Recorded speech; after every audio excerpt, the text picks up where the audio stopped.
Hello दोस्तों, कैसे हो आप सब। हमारे YouTube channel math with Umesh में आप सभी का हार्दिक स्वागत है। उम्मीद करते हैं आप सभी अच्छे से होंगे, बढ़िया से होंगे। हमारे चैनल को अगर आपने अभी तक सब्सक्राइब नहीं किया तो सबसे पहले सब्सक्राइब कर लो, बेल आइकन को ऑन कर लो, जिससे हमारे यहाँ से कोई भी वीडियो अपलोड की जाए सबसे पहले नोटिफिकेशन आप तक पहुँचे। हमारे यहाँ पर इस समय जो exam RRB NTPC graduate level inter level से आई है, उनमें आने वाली मैथ और रीजनिंग करवाई जाएगी।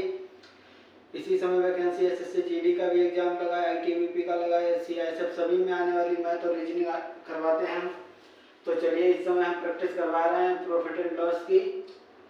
ये रहा क्वेश्चन दे रखा है, यदि किसी वस्तु का विक्रय मूल्य उसके क्रय मूल्य का 8/5 गुना है तो उस वस्तु का उस पर लाभ प्रतिशत कितना है, उस वस्तु पर लाभ प्रतिशत कितना है।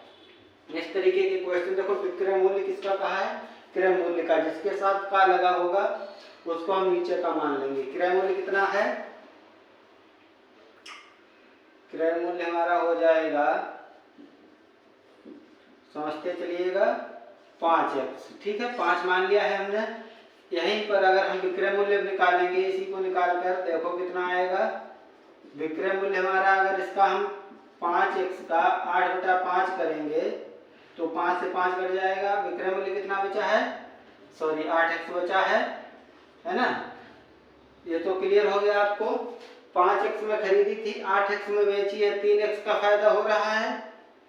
3x का फायदा हो रहा है, 3x का कितने पर, 5x पर, है ना। लाभ याद करना है। 5x में खरीद कर 8x में बेची तो लाभ ही होगा। पूछा है परसेंटेज के लिए हम 100 से गुणा करेंगे तो 5 से काटेंगे, x से x काट देंगे, 5 से काटेंगे 20 आएगा, 20 या 60% लाभ हो जाएगा। और ये हमारा आंसर हो जाएगा ऑप्शन डी। समझ में आ गया होगा आपको। जिसके साथ का लगा होता है उसको हम नीचे वाला मान लेते हैं, मतलब हर जो होता है उसको मान लेते हैं। ठीक है, कुछ समझ में ना आया हो तो इसी तरीके का एक क्वेश्चन और करवाएंगे, अच्छे से समझ में आ जाएगा। ये रहा नेक्स्ट क्वेश्चन आपके सामने। वीडियो को ज़्यादा से ज़्यादा शेयर कर दो, लाइक करो, शेयर करते रहो वीडियो को। क्वेश्चन रहा आपके सामने, राघवन ने एक स्कूटर उसके अंकित मूल्य के 13/15 में खरीदा तथा उसने उसे अंकित मूल्य से 12% अधिक राशि पर बेच दिया, उसका लाभ है। देखो यहाँ पर के किसके साथ लगा है, अंकित मूल्य। अंकित मूल्य को हम नीचे का मतलब हर मान लेंगे।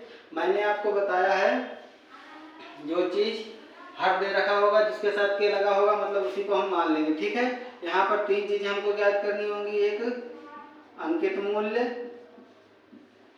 दूसरा क्रय मूल्य, तीसरा विक्रय मूल्य। 3 चीजें याद करेंगे।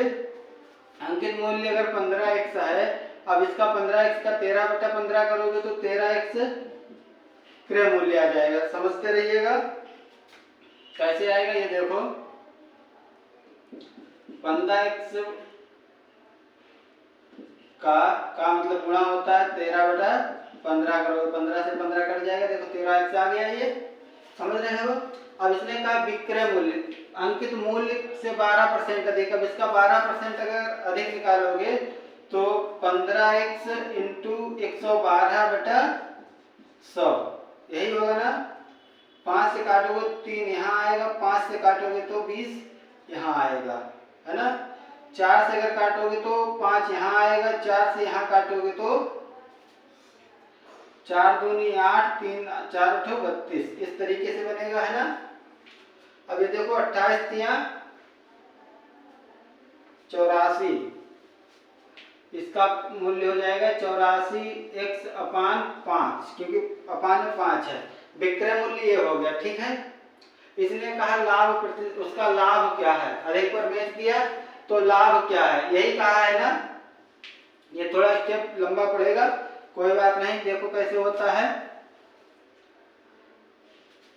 लाभ। विक्रय मूल्य से क्रय मूल्य निकाल माइनस कर दें अगर हम, 84x/5 माइनस 13x करोगे तो ये बनेगा 84x 13×5 65 रहेगा। 84 से 65 जाएगा तो 19 बचेगा। ये 19x/5 ये क्या आया है, लाभ आया है। लाभ किस पर होगा, इस पर होगा। समझ रहे हो आप? लाभ किस पर होता है? क्रय मूल्य पर। अब परसेंटेज निकालना है। लाभ को रखेंगे 19x/5, लाभ को क्रय मूल्य को नीचे रखेंगे 13x। परसेंटेज निकालने के लिए हम क्या करेंगे? 100 से गुणा कर देंगे। x से x कट जाएगा, ये यहाँ 20 आएगा, ये है ना। 19 दूनी 38 मतलब 380/13 परसेंटेज में ये बनेगा। अब 13 तिया 39 होता है, लेकिन 13 दूनी 28, तो वाला एक अपान में 13 रहेगा, तो यही हमारा आंसर हो जाएगा। ज्यादा टाइम वेस्ट ना करते हुए आगे भी काटोगे तो इसको देखो 380 को पूरा भाग अगर हम 13 से करेंगे, कैसे करेंगे? 26 यहाँ 12 बचे 120 हो गए। ये भीगा हुआ है नीचे इसलिए कुछ देखो, ये 12 बचे 120 हो गए हैं। 13 नेवा 117, 3 बचे हैं। 3 को इसको हम लिख सकते हैं 3/13। यही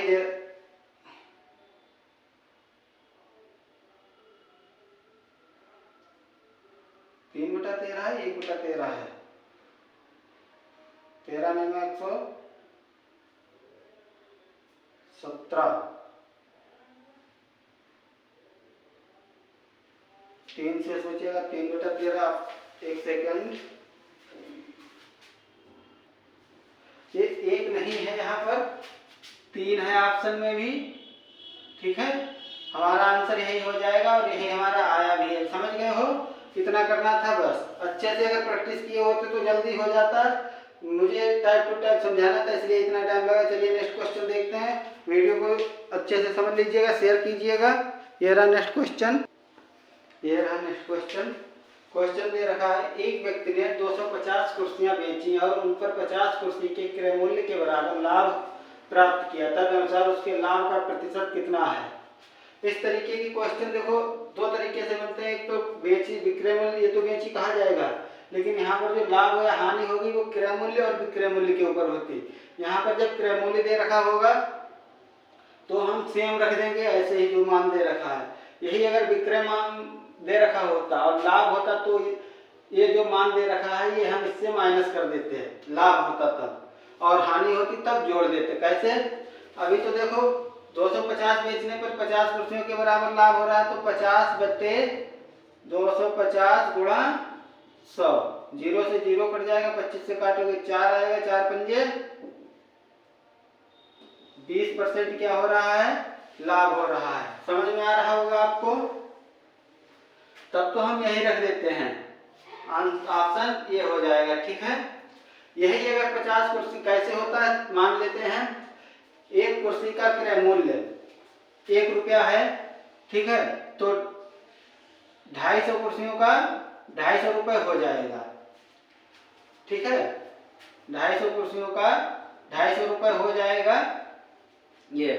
अब इसने कहा है 250 कुर्सी बेचने पर 250 खरीदी भी 250 की थी और 50 कुर्सी के बराबर लाभ लेगा। 50 की खरीदी होंगी, ये लाभ इसमें जोड़ोगे तो ये 300 की बेची होंगी ना, है ना, तभी तो लाभ होगा भाई। 1 रुपए की एक कुर्सी खरीदी, 250 की 250 हो गई, 250 कुर्सियां हो गई जो बेच रहा है, और उन पर 50 कुर्सियों के क्रय मूल्य के बराबर, मतलब एक कुर्सी का क्रय मूल्य 1 रुपया है, 50 का 50 हो जाएगा, जो इन पर लाभ भी शामिल, मतलब 250 कुर्सी 300 रुपए की बेच रहा है, यही कहा है ना। तो वही मैंने देखो किया है, 250 में खरीदी थी, 50 रुपए लाभ हो गया है, बस परसेंटेज निकाल दिया। यही अगर विक्रय मूल्य दे रखा होता तब थोड़ा अलग हो जाता है। 250 की 250 बेचता, ये चीज अगले क्वेश्चन में समझाते हैं, आपको ये समझ में आ गया होगा। 250 कुर्सियां 250 में खरीदी थी, 50 रुपए लाभ लिया 50 कुर्सियों के बराबर, तो ये 300 में बेची है। कितनी बेची है? 250 कुर्सियां 300 में बेची है, यही का है ना।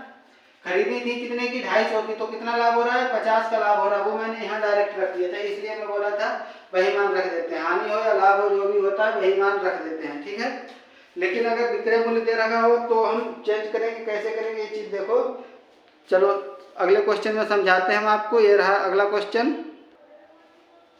ये रहा क्वेश्चन, एक व्यक्ति ने 60 कुर्सियां बेची और उन पर 15 कुर्सी के बिक्री मूल्य, यहाँ पहले पिछले क्वेश्चन में क्रय मूल्य था, इस पर बिक्री मूल्य के बराबर लाभ प्राप्त करता है। तदनुसार उसके लाभ का प्रतिशत है, ऑप्शन दे रखे हैं आपको।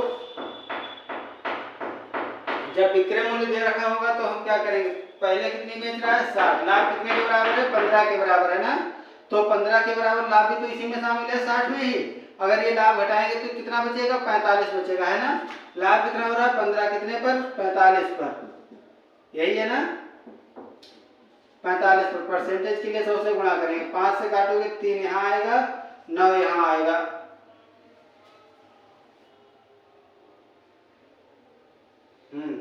नौ आएगा, 3 से काटोगे 3 आएगा।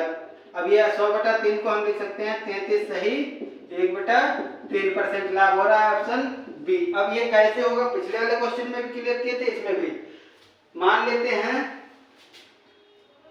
एक कुर्सी 1 रुपए की होगी तो 60 कुर्सियां होगी नहीं बेची होगी, तो 60 कुर्सियां 60 की बेचेगा, कंफर्म है 60 कुर्सियां 60 की बेच रहा है, जिसमें 15 कुर्सियां कितने की बेचेगा 15 कुर्सियां 15 की बेचेगा। ये लाभ भी तो इसमें शामिल है, 60 की बेच रहा है लेकिन 15 कुर्सियां शामिल तो है इसमें, तो ये कितने की खरीदी होगी 45 की खरीदी होगी, यही है ना, समझ गए हो। 60 में बेच रहा है, 15 की बेची होगी जो कि 15 बराबर लाभ शामिल है, मतलब किसे 45 में खरीदी होगी 15 लाभ लिया, तभी तो 60 कुर्सियां 60 में बेच रहा है। 60 कितने की खरीदी होगी 45 की खरीदी होगी, 15 रुपये लाभ ले रहा है, विक्रय मूल्य 15 का 15 हो गया 1 रुपये में। इस तरीके से हम आपको समझ में आ गया। आज के लिए इतना काफी, अगर फिर भी कोई डाउट है कमेंट में बताओ, और क्लियर हो गया एक एक टॉपिक एक एक क्वेश्चन समझ में आया है तो वीडियो को आगे शेयर कर दो, लाइक करो, कमेंट में बताओ वीडियो कैसी रही।